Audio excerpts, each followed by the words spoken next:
Hello beautiful people and welcome back to my channel. So I just wanted to have a sit down chat video with you guys. I realized looking back on my content that it had been a while since I did an eco-friendly video.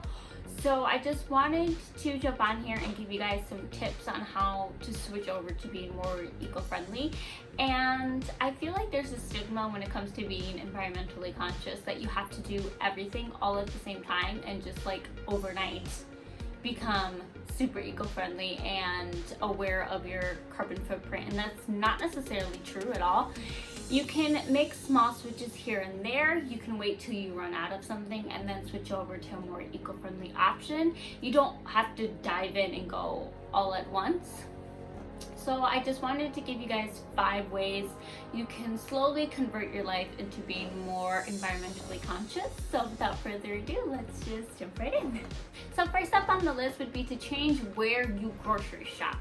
Now, a lot of produce that comes into chain grocery stores that are being shipped don't taste as fresh and aren't as good for the environment as if you were to go to 1, a farmer's market, or 2, somewhere where things are locally grown.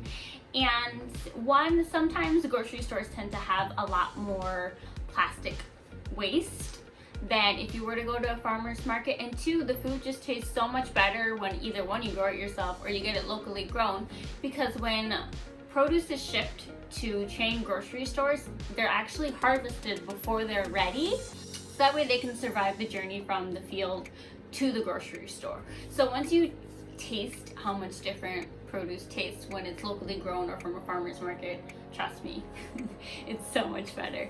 And also you can go where they have bulk food item options. So I know Whole Foods is a place.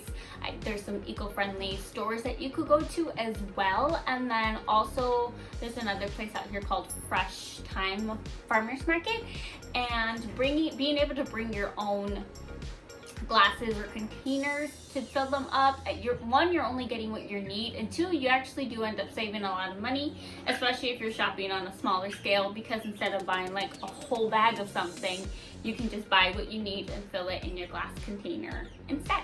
So number 2 on the list would be to thrift. Now this could be Facebook Marketplace, this could be something on, what is it called? I think OfferUp. Places like that, online platforms like that, you can really look at to thrift items. You can go to Goodwill, Salvation Army.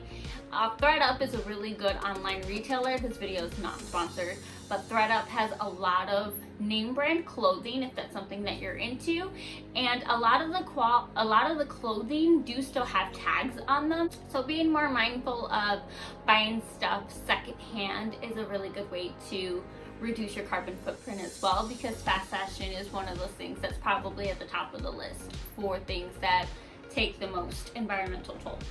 So number 3 up on the list would be to switch to an eco-friendly laundry detergent and dish soap. Now there are plenty of recipes online in order for you to make these on your own.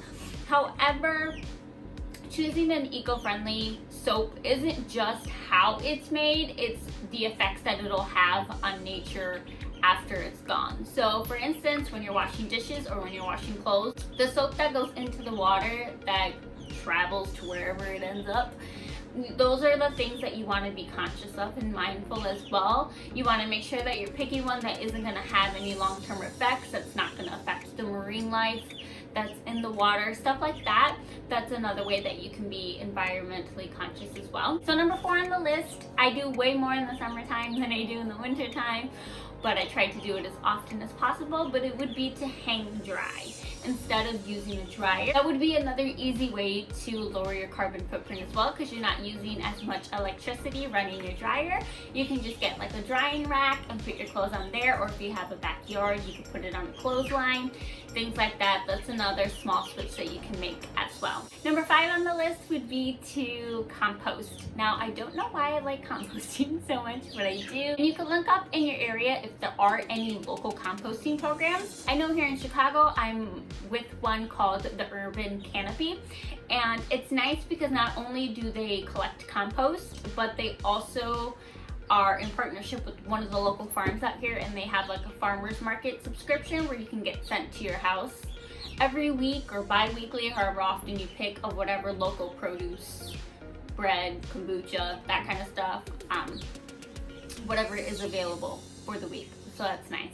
So my composting bin, it's on a bi-weekly schedule right now. Like I said, I think it's weekly, bi-weekly, or monthly are the schedules that they go by. And it's nice because they have an incentive program as well.